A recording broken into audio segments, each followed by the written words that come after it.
The federal government's 6-month suspension of raw shea nut export is aimed at boosting domestic value addition and advancing Nigeria's industrialization agenda.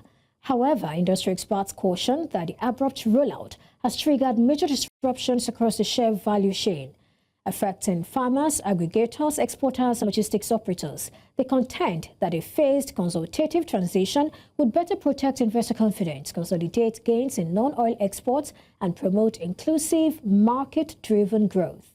To unpack this, I am joined by Dr. Muda Yusuf, Chief Executive Officer, Center for the Promotion of Private Enterprise, CPPE. Thank you so much for joining me today. Thank you. Thank you. All right, let me begin by asking what your thoughts are on this suspension. Well, the overall policy thrust is not bad because the whole objective is to promote value addition.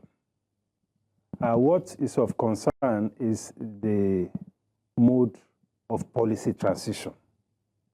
If you want to move from not exporting primary products into fully adding value or processing before you export, I think it's only fair that we give the stakeholders in that space, particularly the exporters, the aggregators, the farmers, give them enough time.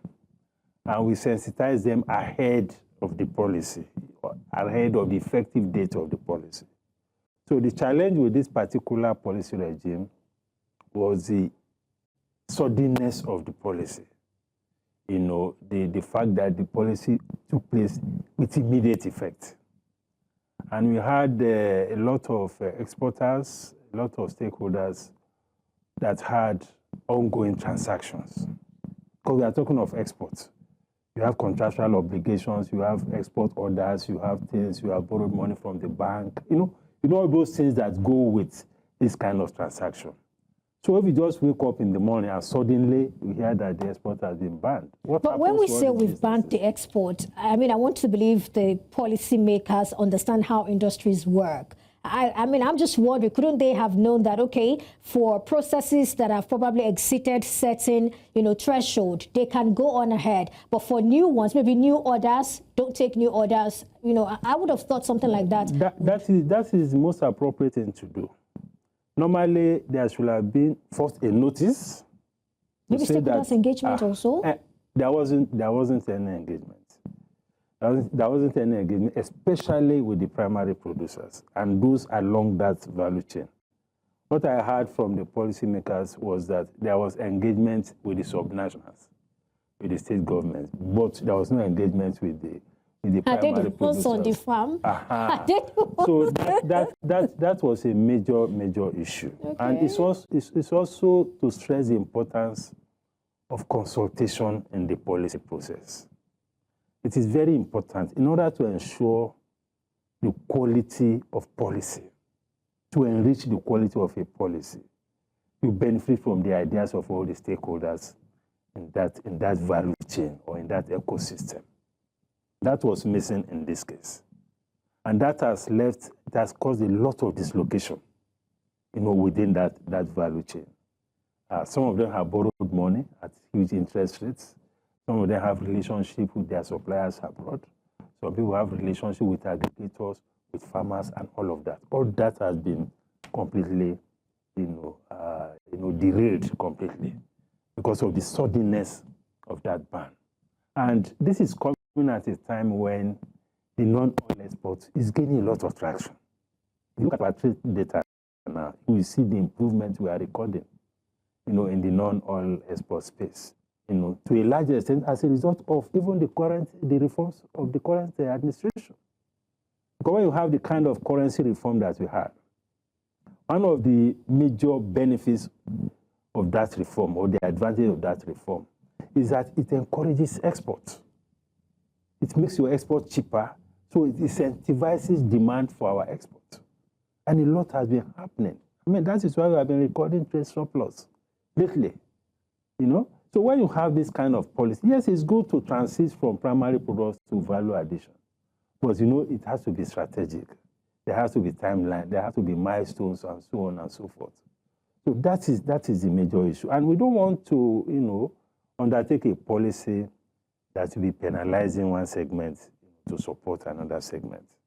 That is not equitable, Because what has happened now is that as a result of the ban, those who are primary producers have lost because the price crashed from about 1.2, 1.3, 1.5 million naira per ton to about 800. Some 30% thereabouts. Yes. Now, that is a loss to those who are in the primary production segment. For those who are processors, it's a benefit for them because they now have the opportunity to buy these raw materials at a very cheap price. That is not good for the economic environment. What is important and what we should always aspire to do is to ensure that we have what you can call a win-win situation where everybody is a winner. A policy process that is very inclusive. So going forward, and even for this one, my appeal is that the government should review the ban so that all those that have been stranded in the middle of their transaction at least can continue with their transaction so that we don't throw them into a loss position because they are, of course, it's a legitimate business they have been doing. So we don't truncate those businesses just because we want to move to value addition. So we should allow them to go on with the process, give them a reasonable timeline for people to decide whether you want to continue in this business or you want to exit the business. People should have that kind of freedom, in taking investment decisions. So that is what is paramount. This is, again, about public-private dialogue in the policy process. And I'm sure the president is a listening president, and I'm sure that this policy is likely to be reviewed. All right, now let's look at ban and suspension as policy tools. How effective are they really in situations like this, especially when we look at the fact that this is not the first time the federal government is using this policy tool or instrument? And would you say it's been effective so far and it's something we have to always embrace or use at points like this? No, you see, what is important in this kind of issue, because you don't add value just for the sake of adding value. You add value for you to be competitive. You add value in a way that you have addressed all the fundamental variables that will eventually affect your cost. It's not enough to suppress the price of raw materials. All right, Dr. Yusuf, we'll come back to that. We need to go on a very short commercial break. We'll be back after now. Stay with us.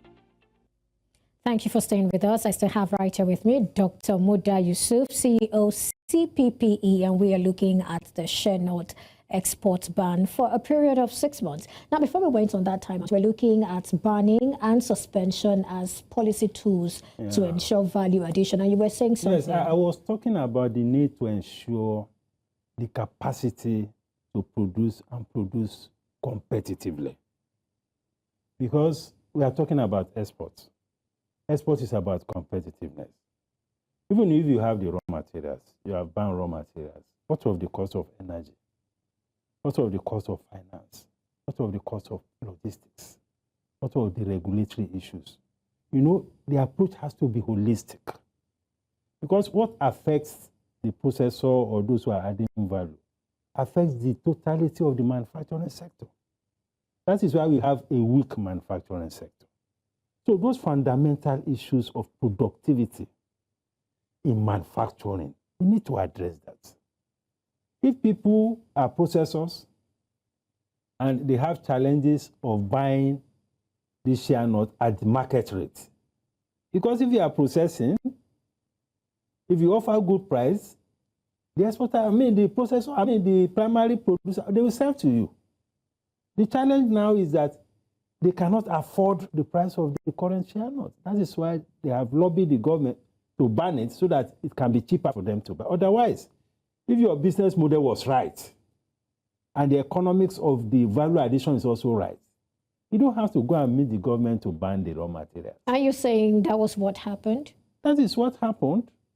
The whole idea of banning is to make it easier for them to I'm saying, you mean they lobbied to get to this point? Of course, it was a lobby. So why didn't the government also consider the other, people within the value chain? That is the issue of the consultation. And that is why in the recommendation we are making in this policy brief is to underscore the importance of consultation. the importance of economic inclusion, the importance of public-private dialogue in any policy process, so that one or two people that have influence cannot just influence government policy. We talk to the entire people in the value, because the economy is for everybody. And you want to put policies in place that will benefit everybody, not benefit one section to penalize the other. So that is what we are emphasizing, and we cannot overemphasize it. Because in the investment space, one of the biggest risks that investors complain about is policy risk, regulatory risk, political risk. And all of these things are related to consistency of policy. If you want to inspire the confidence of investors, not just in this share butter thing, across all sectors, you must inspire that confidence that your policies will be stable. And if you are changing policies, there is a process that you go through to change your policy. You bring everybody on board, you communicate, you sensitize, so that everybody will take position, so that you don't have this shock of just waking up one day and you discover that you are no longer in business. We had a similar experience when the Buhari regime closed the border. It destabilized a lot of businesses. As I'm speaking to you today, there are businesses that have not recovered from that border closure. And we are still paying the price today.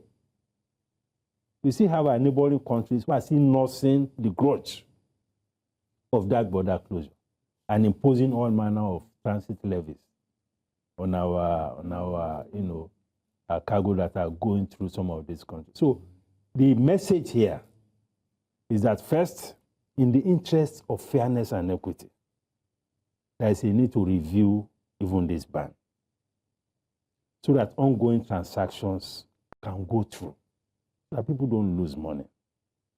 And if there's going to be a transition, let us agree collectively on a timeline for these things to happen. And let us also put incentives in place, so that those who are even processors will not go and be lobbying government to ban the export of primary products. Because if your business is doing well, you go there and offer a good price. Can they even absorb all that is being produced? They can't absorb it. That is part of the problem. There's a glut. There's a glut. And once there's a glut, price will continue to crash. There's also the possibility of some people even smuggling the thing outside the country. Yeah. We have very porous borders. These are some of the things that incentivizes smuggling.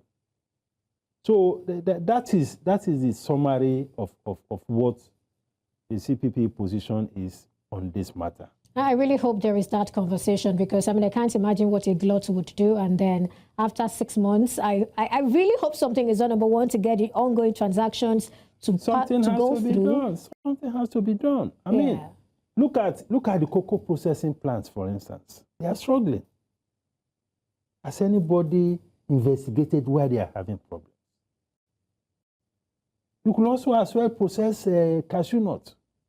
If it is that profitable, people will have been going to process it.